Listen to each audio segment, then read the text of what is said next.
మీరు ఎప్పుడైనా సగ్గుబియ్యం మన పెసరపప్పుతో పాయసం చేశారా? ఇది ప్రసాదంలోకి బాగుంటుంది. ఇన్స్టెంట్గా త్వరగా చేసేసుకోవచ్చు. సో ప్రాసెస్లోకి వెళ్ళిపోదాం.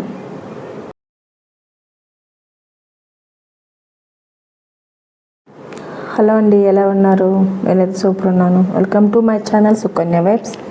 ఒక చిన్న లైక్ అండ్ స్మైల్తో వీడియో స్టార్ట్ చేసేద్దాం. ఈరోజు రెసిపీ వచ్చి సగ్గుబియ్యం మన పెసరపప్పుతో పాయసం చేస్తున్నాను. నేను చేసే పాయసం ఒక ఆరుగురికి వస్తుందండి. ఈజీగా 6 to 7 మెంబర్స్కి వస్తుంది. హెల్దీ రెసిపీ అండి. దీనికోసం ముందు ఒక 3/4 కప్పు సగ్గుబియ్యాన్ని నేను నానబెట్టుకున్నాను. ఒక 1 hour నానబెట్టుకోవాలి. చిన్న సగ్గుబియ్యం తీసుకున్నాను నేను. ఒక 1 hour నానబెట్టుకున్నాను. అలాగే 1/2 కప్పు పెసరపప్పుని డ్రై రోస్ట్ చేసుకోవాలి. కొంచెం స్మెల్ వచ్చేలాగా వేయించుకోండి. మరి మాడిపోయేలా వేయించుకోకండి. లైట్గా రోస్ట్ చేసుకోండి.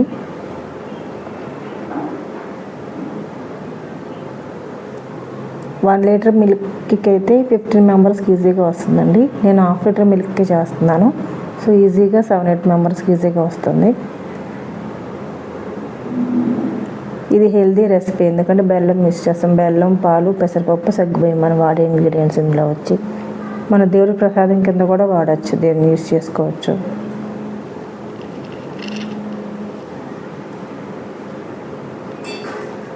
పెసరపప్పు ఇలా రోస్ట్ చేసుకోండి.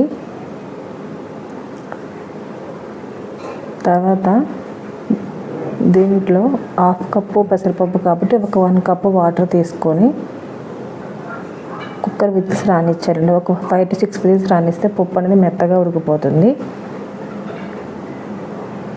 అలాగే పక్కన ఇంకొక స్టవ్ మీద పాలు వేడి చేసుకుంటున్నాను. పాలు కొంచెం చల్లారితే బాగుంటుంది, ఎందుకంటే వేడి పాలు వేయకూడదు. సో 1/2 లీటర్ మిల్క్ అనేవి నేను పక్కన వేరే స్టవ్ మీద నేను పాలు వేడి చేసుకుంటున్నాను.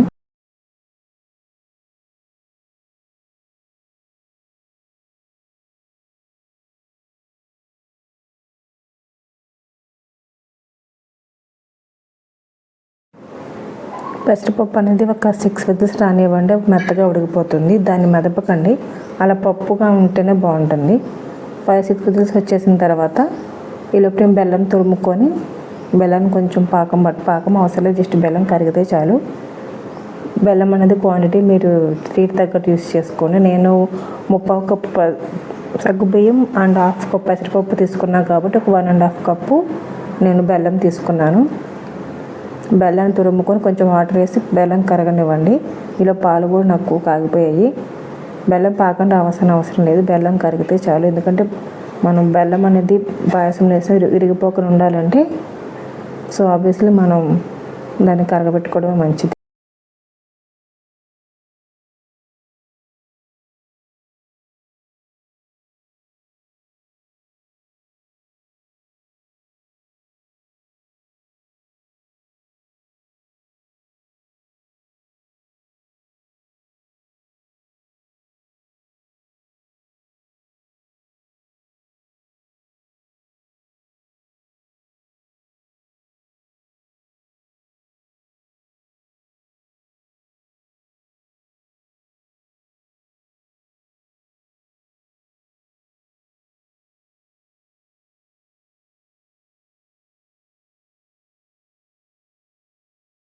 బెల్లం ఇలా కరిగిపోయిన తర్వాత పాలు కూడా కాగిపోయినాయండి. సో నేను ఒక మందపాటి గిన్నె తీసుకొని, నేను 3/4 కప్పు మనం సగ్గుబియ్యం తీసుకున్నాను కాబట్టి ఒక 2 కప్పులు నీళ్ళు తీసుకొని బాగా మరిగిపోయిన తర్వాత నీళ్ళలో ఈ నానబెట్టుకున్న సగ్గుబియ్యాన్ని వేసుకోండి.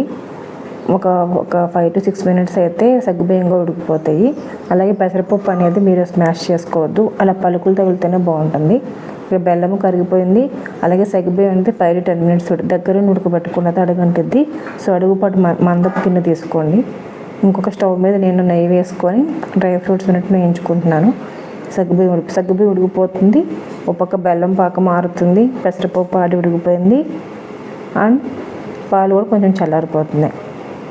ఇది చాలా మనం ఇప్పుడు రెగ్యులర్గా చేసుకునే పాయసం కన్నా ఈ పాయసం చేసి పెట్టిన మీ పిల్లలకి చాలా ఇష్టంగా తింటారు. డ్రై ఫ్రూట్స్ అన్నీ వేయించుకుంటున్నాను.